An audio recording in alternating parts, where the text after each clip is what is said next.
All right, welcome to podcast episode with Tom English, very fancy videographer from St. Louis. Thanks for having me on. So tell me just a little bit about yourself. What do you do? What do you enjoy to do?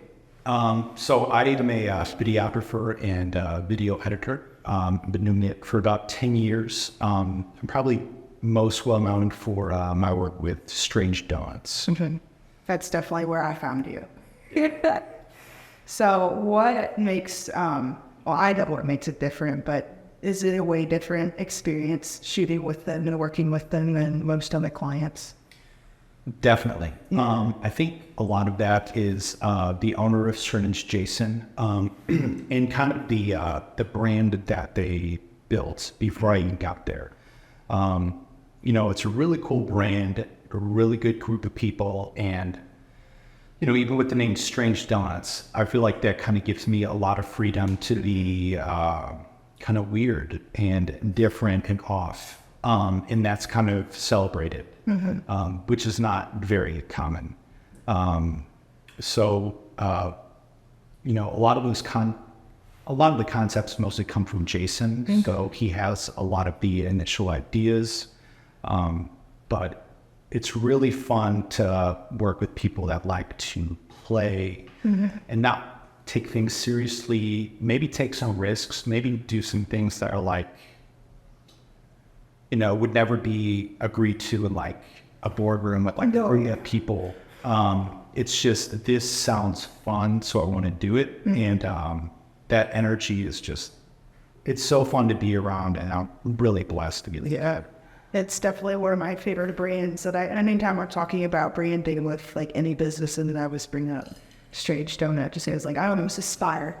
Like, because we always put ourselves into this like fancy colorful box, like consumable, but you can be yourself and have fun and still.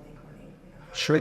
And they've been, I look at them as being like a real success story, from kind of like doing things their own way. Yeah. And believing in themselves and being like, this is how we're going to do it. And, people don't always respond to that.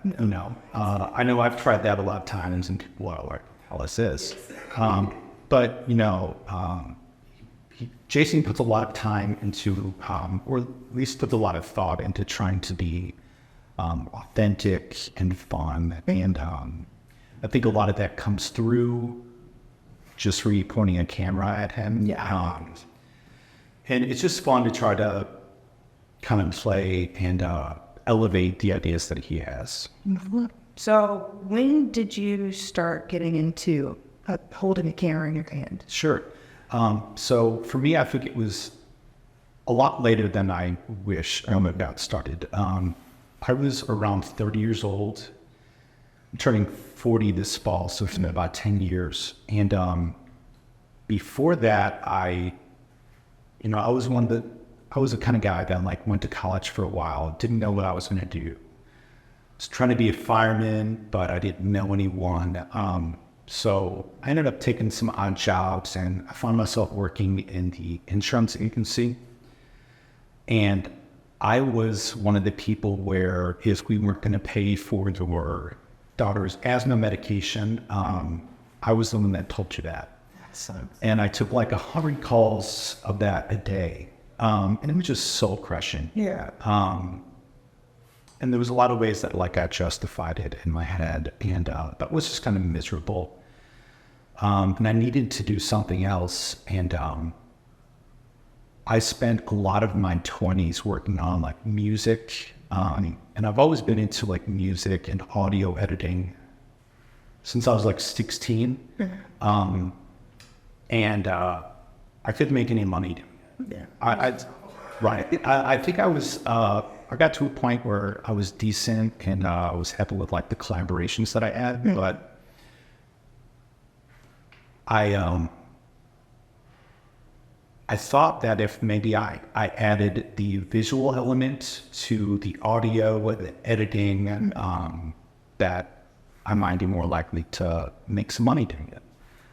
So I had a friend who owned a wedding videography business, Brian Catt, very, very talented videographer. And he gave me a shot. and he taught me everything, and I owe a lot to him, and I kind of just never looked back. I jumped into it full time like way too soon. I was like, I was like, I was miserable at my job, and he's like, I saw an out, like I saw an exit for myself, and I would just like strain towards that. So I think the first year, I think I made like $9,000 or something like that. But I was happy, and I enjoyed what I was doing, and it was one of those things where I did not have to motivate myself to work. I just wanted to do it, and it's kind of like, once I got a little bit of taste of that, I'm just like, I'm not letting this go. No, yeah, that's like, I was spoiled by getting into this career real early, because I've heard real quick that I don't like not being in control. So you have to give up that control working for a bigger company. So it's a lot of freedom with still a lot of work, but sure, worth it. You get to do some pretty cool things. I always say that video has given me more opportunity to experience more different aspects of life than I think I ever would have in any other career. No, that's a good point. I know, so I've done a lot of weddings. Yeah. And, I've done somewhere, just the flowers on the table are $80,000. Yeah. And it's just like, normally I never would have been around an experience like this. Yeah. I've got to travel, I've got to meet other people. And it's also been good for me, I think, kind of personally, not just sitting at a cubicle, having to meet different people, interview them. There's a lot of different industries I know a little bit about now. Yeah. But I know some things about HVAC that are just from working with those types of clients. Yeah. Yeah, I agree. Yeah, that's just like random information here. That's why I halfway joke. I got into politics the past couple of years, just with people that I knew already, not just like random. I'm gonna do politics. I was like, I don't want to be mayor. Let's put that on the bucket list of things when I get more with. Actually, beer involved. Yeah. Okay. And free warning, these cheaters, they fart and they just did it again. Oh, nice. So like, with that, That's weird. I took like 3 gas in this week. you're good. You started in weddings as well, so that was like your first like into video. Did you do many music videos too, since you're already doing music stuff? For So I didn't start doing music videos. I basically just started with weddings. Yeah. That was my training ground.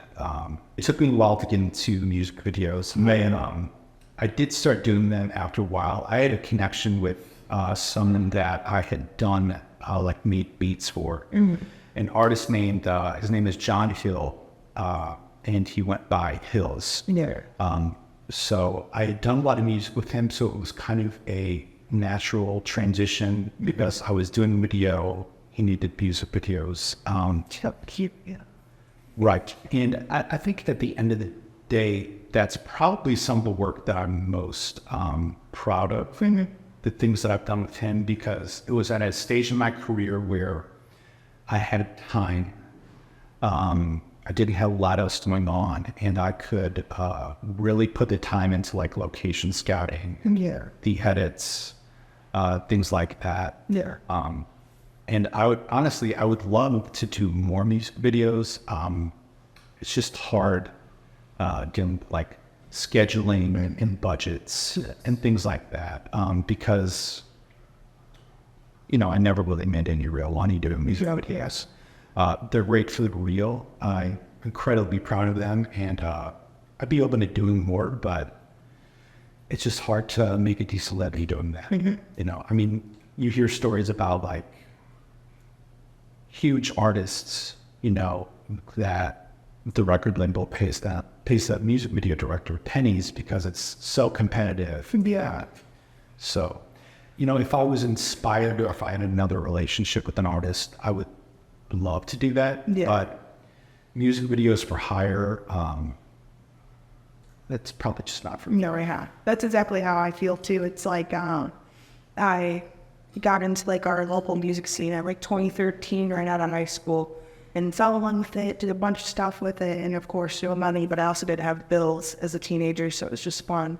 But nowadays, it's just more or less, if it's like a really close best friend, but I know that I vibe with everyone and I know we could make it work, all right, let's do it. But I wouldn't spend time to market or try and put myself out there.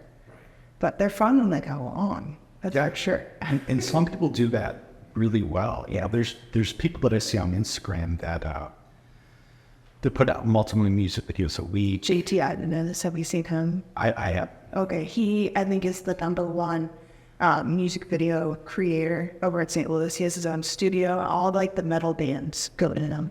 But I think the minimum is like $3,000 a video.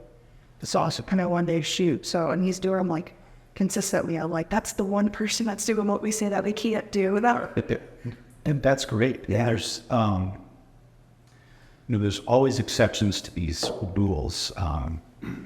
Yeah, one of the things I think about is, I don't know, sometimes making a living doing this can be tough. Yeah. And sometimes I'm like, man, is this just a career for like people with rich parents?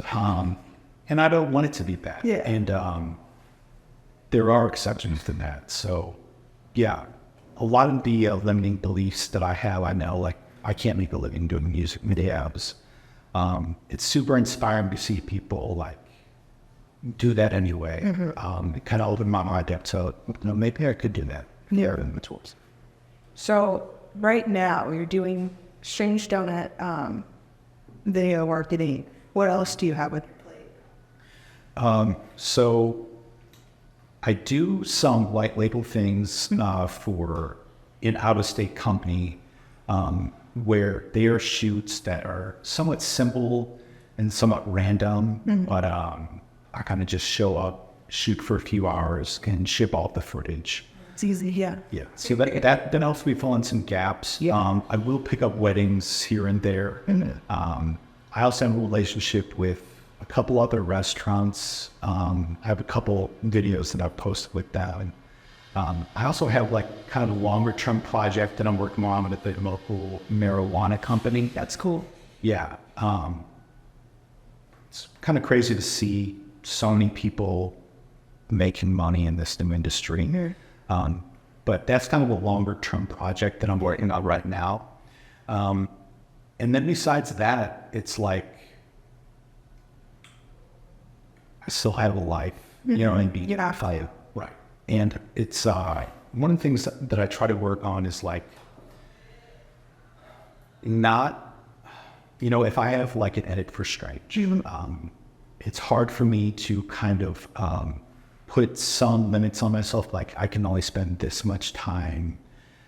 It's kind of like when I have a current edit that is kind of just my whole life. Yes.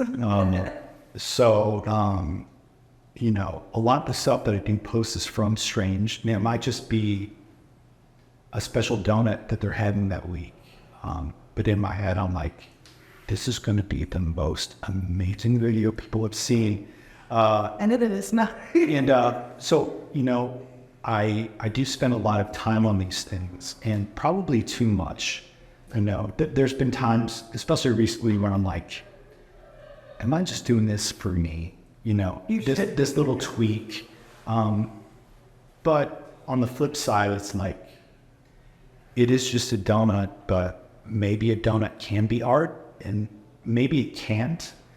But as the videographer or the person making that video, I'm going to treat it that way, at least. Well, I think of all donuts in the land, I think those are most artistic, You may find some gourmet donuts somewhere that are like, those are still pretty gourmet. They would just... I think that the Strangers can be pretty incredible. Yeah. But, also one of the really fun things that I've gotten to do this year is help open a restaurant and do the marketing for Up Late. I've seen that. I was going to try it, yeah. And that's also co-owned by Jason. Yeah. And also a really great guy named Nate. And it's been kind of a similar thing. It's really cool to work with a good group of people and see them succeed and put out good product. And I'm kind of at a bit of an inflection point where I'm doing a lot of like food and restaurants and things like that. And somewhat similar to what we were saying about music videos. If I could just do that, I would be happy. But restaurant business, post-COVID times, a lot of these food places do not have big budgets. No. And there's also always like trying to find a balance between, is this going to pay, or if it's not going to pay that well, is it fun? Is it good for my career? Or like, do I like these people? I always say, my saying is, I find value in things other than money. Sure. So it's like, it's all strategic, not even strategic, but even strategic for your own creativity. It's like, especially being an artist, it's real hard to make money from your art. Sure. And like not hate it. Right. So, yeah. And so I agree. And I try to remind myself of that, and I try to keep it in perspective. And also, I try to not look too far into the future and not think of things as a stepping stone. Sometimes I wake up and I'm like, I work for myself. I'm working on things that I enjoy. I don't have a boss. I have an apartment, wonderful girlfriend, I have a car that runs. And I'm like, this might be the best that it gets. Yes. So enjoy this now. I'm always trying to remind myself, like, you got to enjoy it now, because I brought up Hills, the artist I had worked with before. And he was just an incredibly talented artist. Anyone watching this, I definitely recommend it, checking out his catalog, Hills. If you will look up the music video, one of the music videos I worked on with him, if you look up Hills El Solitario, I think it's a good example of his work. But he died of suicide last year. Yeah, and it really hit me hard. Now, I think that he had his own issues that I'm not privy to, but he was so talented, and I don't know, but I wonder if any of that was, if what happened had anything to do with him thinking about that maybe he didn't get his fair shake or his due, or his flowers, because he was incredibly talented, and he had so many times that he got so close to like really hitting liftoff, and it didn't happen. Yeah. And that makes, obviously it's incredibly sad, but I just think about how the work that he put out really was, it was so good, and it was enough, like, I think maybe with social media, people think that they have to be like at a certain level to have made it. And it's like, where you are is okay. And at the end of the day, I'm just like, it's about the work. Yep. It's like, if you're putting out stuff that you're proud of, if I never get to another level, if I do work restraints for the next 20 years, if I'm putting out stuff that I'm proud of, like, you have to like make yourself happy. And breathe about these other things. That's what he said a couple times on his podcast. I don't think, like, we're always so concerned about like reaching this new level. It's a consistency across most creatives, is that we feel like we should be further along than where we're really at. Because it's a part of our job to compare ourselves, just to see what else is happening, what's trending. Sure. Even though it's not healthy, we're aware of that. But I genuinely believe, after talking to a bunch of people, is that once we achieve whatever we think we're supposed to achieve, we're not as grateful, or already thinking about the next thing. So it's this constant chase of something that we don't know about for even to be happy with, instead of just being happy in like the moment. Like, Sure. what you practicing. So. Yeah. And I think that that's really important. As much as I identify just who I am with this career and the work that I do, it's not going to make you happy. You know, you do have to get that from within. And, you know, I think that myself included, and probably a lot of other creative people, spend a lot of times on like tutorials, working on camera settings, practicing. But I think that working on yourself and working on the things that help you as a person can be even more important. Absolutely. And keeping all that in perspective. Because like I said, it's not going to make you happy. And I remind myself when the times are good that remember this, because there's going to be times that they're bad. Yeah. So anytime that, if I put out a video that gets a ton of likes or something like that, or has a good response, I definitely have a moment where I feel happy, but that's fleeting. Yeah. And also I tell myself, like, don't get a big head, because you're going to put out something that doesn't work. Yep. You know? For the algorithm, it's just like, not for you today. Not right. Right. Now, I might still be as proud of that thing, but it doesn't get that response. So I have to just be proud of it. You know, it can't be what the response is, you know? Yeah. Definitely. So I should take a drink real quick. Shut. Do you ever feel like overwhelmed, and how do you deal with it? Yeah, I feel overwhelmed all the time. I feel overwhelmed with the time that I put into things, all the little details that you have to take care of. Like, I recently switched over this past fall to shooting in RAW, Black Magic stuff, and it's like, you know, manual focus, your lighting, your 3-point lighting, what's actually happening with the scene and your subject, making proxies, like color correction. The other thing is just the time and my client expectations, managing different clients, and really what it comes down to for me lately is the separation between work life and personal life. Yeah. So I have a longtime girlfriend.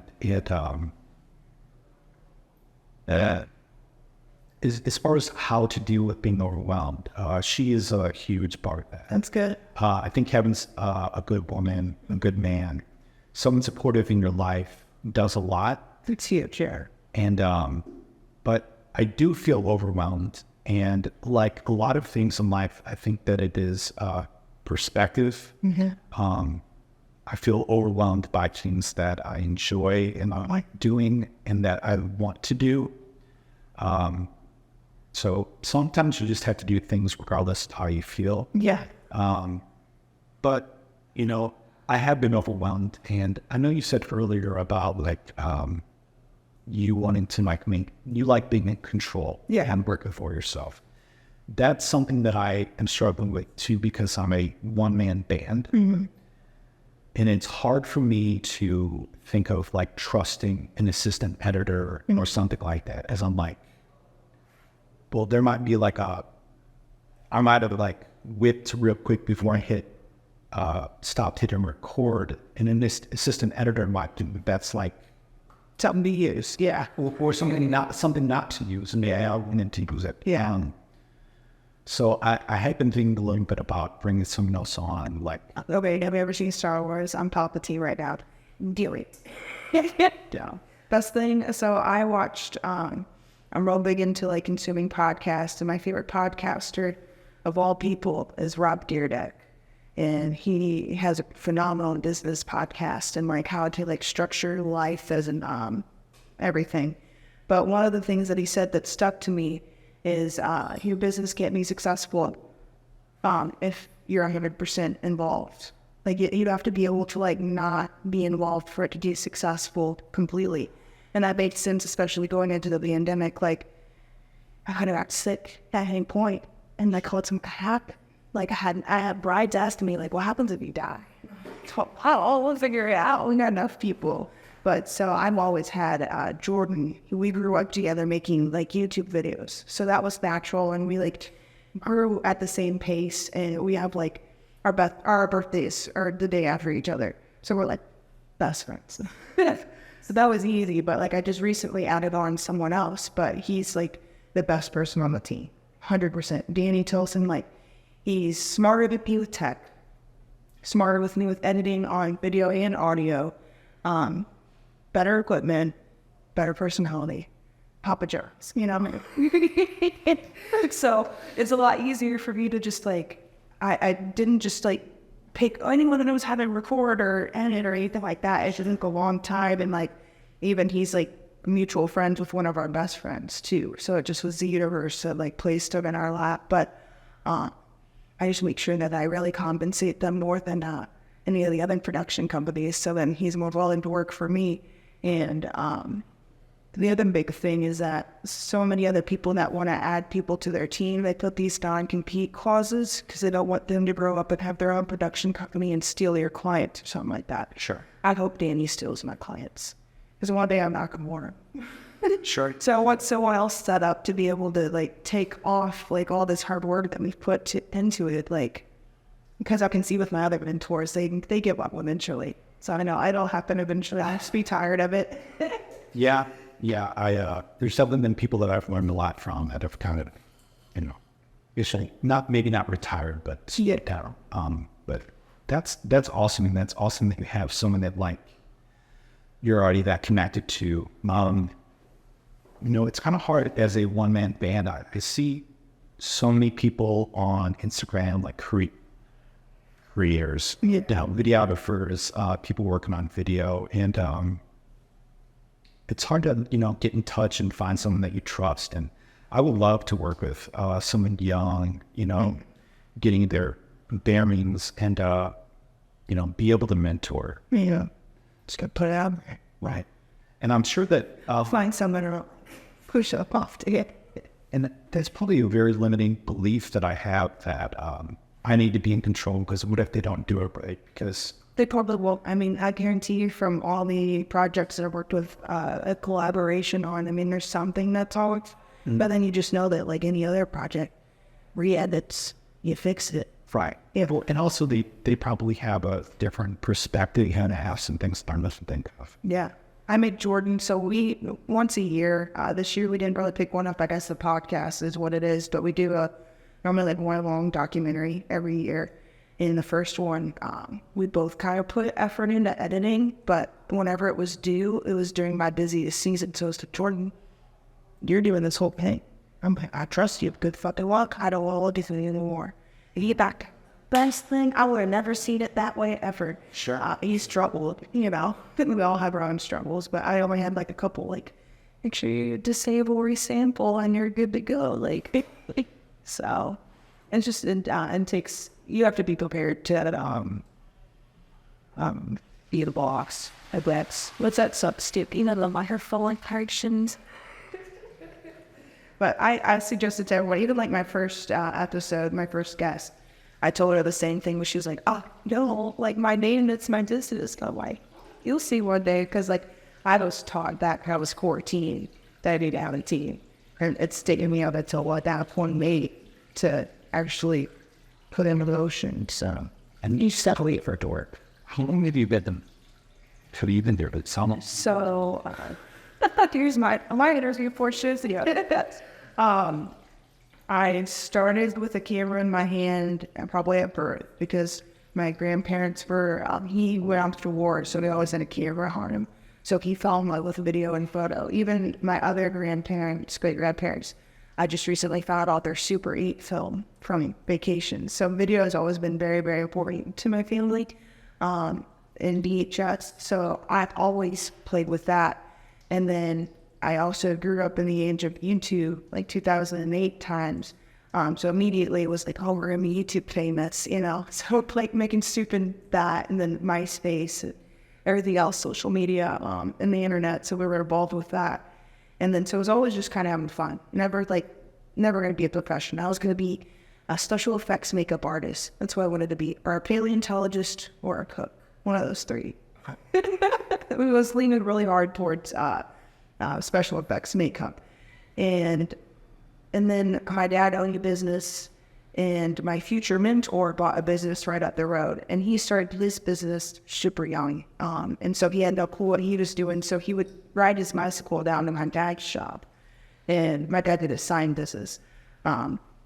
He could ask me about all these business things. And then my dad had this amazing idea while I was doing like stuff of animation with clay. He's like, well, if you can do that and you're having fun for this video stuff, maybe you should make friends with this production company. And so at 14 years old, started doing weddings. I'm pretty sure I forgot to hit the record button on my first wedding speeches. He was like upstairs editing the same day edit. And he was like, was the red light blinking? I was like, what red light? So you just have to trust the assistant when they first suck. Sure. But yeah, so I did weddings for ever. And then around senior year of high school, all my friends were like, well, you got a camera, you could take our senior photos. So then I started doing photography just because I already had the camera.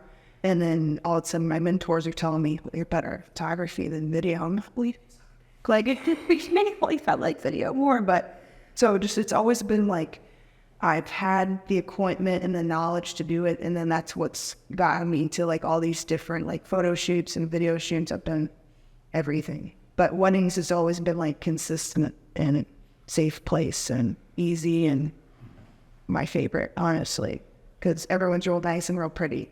So, and I don't have to re-edit it a million times. So, And there's less pre-production. yeah, I just make sure on my alarm set, everything's charged. I arrive. Like, 14 years, wow, that's awesome. It's been a while, yeah. So, and then, yeah, I officially started my business at 16. So that's why we ended up with a business name that half the people can't pronounce. I get money, but it's Mahini.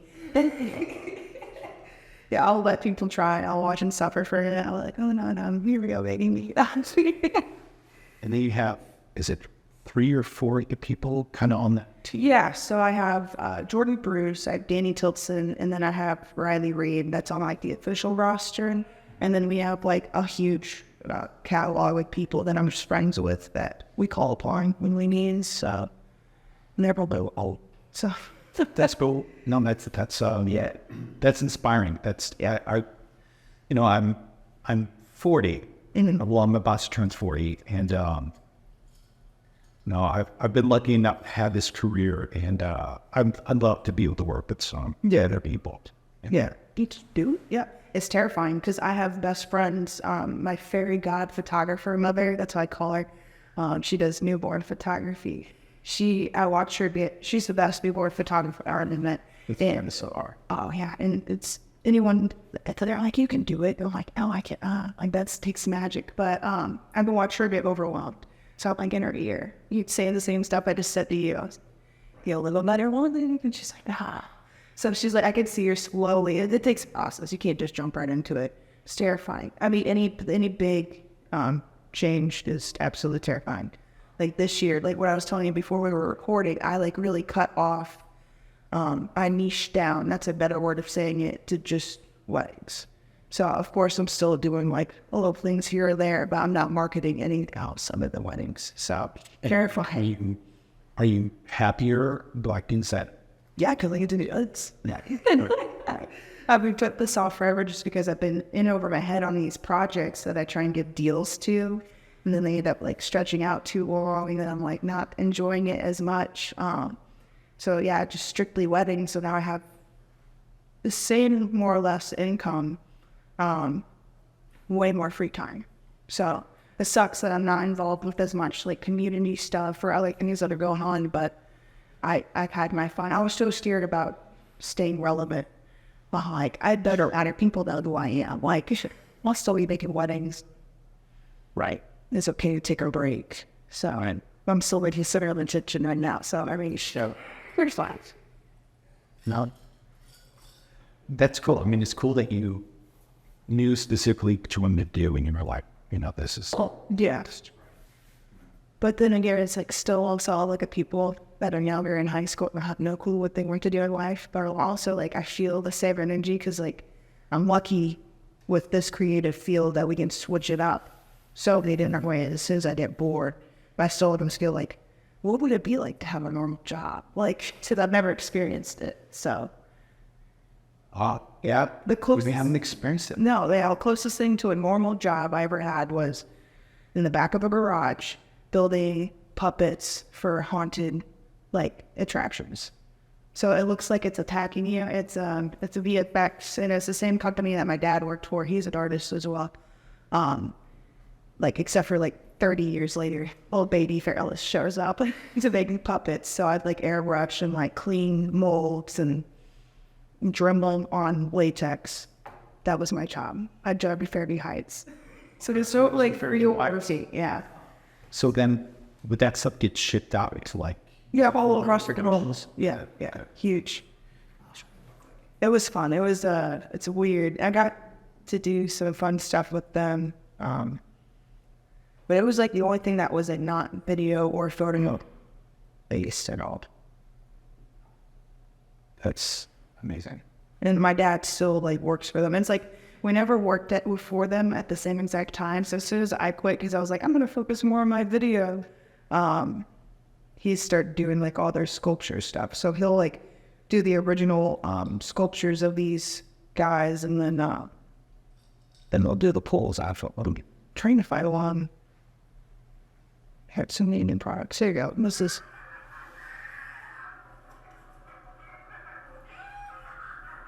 That's true. Yeah. So, but it was fun. Best boss entered. Pat Moss, the boss. So, I guess that was maybe kind of good for you to see your dad being like a self-sustaining artist. So, yeah. That always made it less intimidating. No offense to my dad, but I was like, if he can do it, I can do it. No, yeah. So, and that's always been like a consistency across like any industry. It always seems like such a big, scary thing going into it. But as soon as you start like actually seeing how it works and like how it's broken down, it's like, what's achievable? So, that definitely was like a real easy lesson to learn as a child. So then I wasn't learning it at 20, Right up. I think you didn't see the possibility of someone making a living doing art. Yeah. It's kind of crazy. Yeah. But, I mean, I saw those things with other people in the industry and other people doing that, but and we'll see that with your dad. Yeah. So that's hard. I used to be Carmen Fearless's daughter, and how he has to deal with being Megan Fearless's dad. But I was lucky. My parents definitely helped push my career and obviously lining me up with the right people. So I had to give up a lot in like high school and middle school. Like I didn't go to every football game, and then I didn't party later in high school. But I found time. But the younger parts of high school, every single weekend in Catholic Mass church. Like that's something that I got. Yeah. As a kid, that's not fun. So, but let me see what this number's at. I'm blind. All right, we're good. So, how did you find your passion? Like, obviously you know how to work it, but when did you realize, oh, like, this is what I like to do?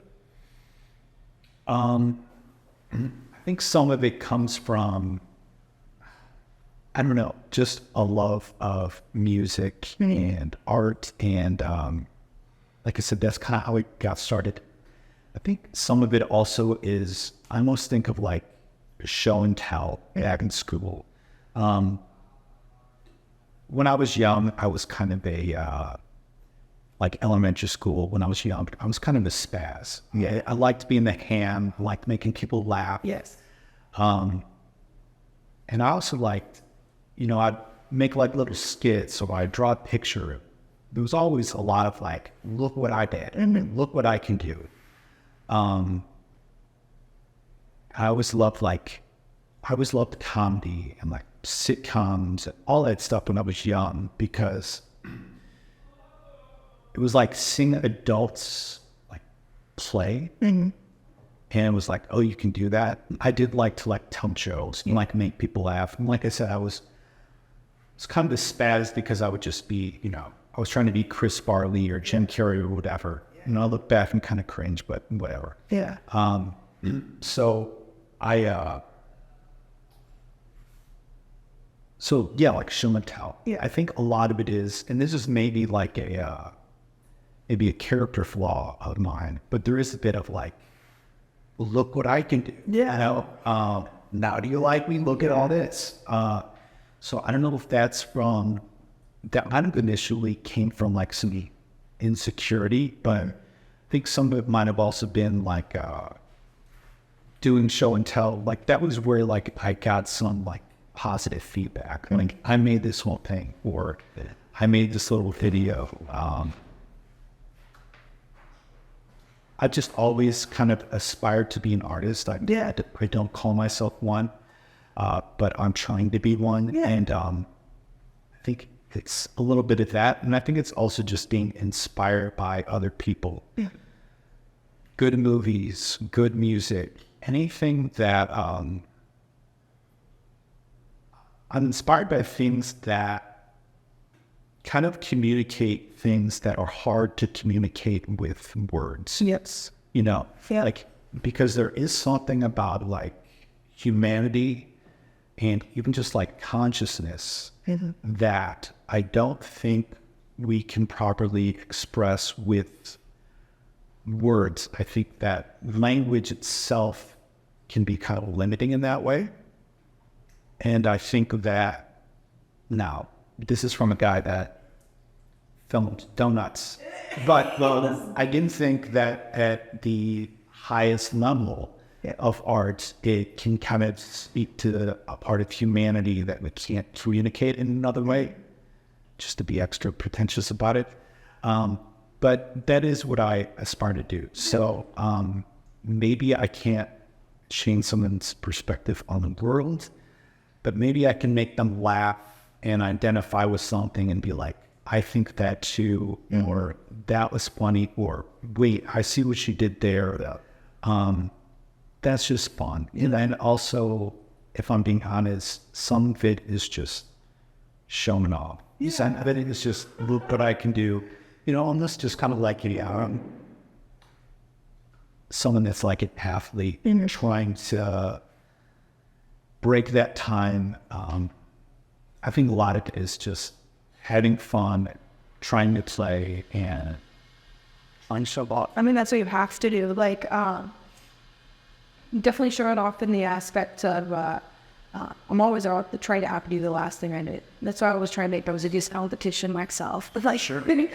But yeah, you have to have fun with it, because as soon as the fun's gone, it becomes like a job, and then it's hard to be creative and want to go and put all this time editing into something whenever you're not enjoying it or excited for the end product. Back on the words, I always say that like, you can write an article or text out something and it's not going to translate. You can put like a sad song behind like something that's meaningless and still get people to fucking cry. So sure, there's so many more ways to communicate through video than just basic stuff. And plus, like, the donuts look way better on there than like underneath like a glass there, however they store them. But sure, yeah.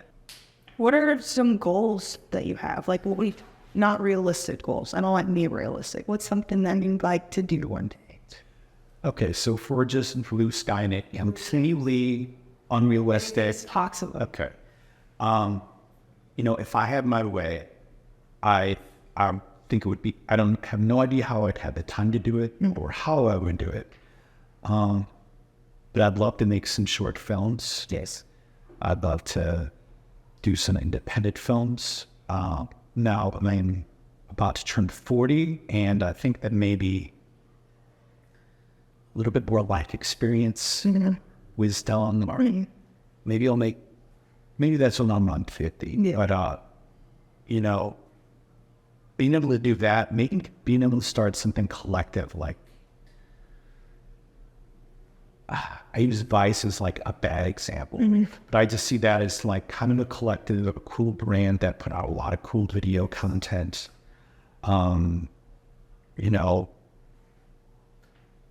still working with strange. Yes. It's hard to know, and I don't really have a lot of long-term plans. So, Probably should. I do think about, am I going to be running around above a spectrum?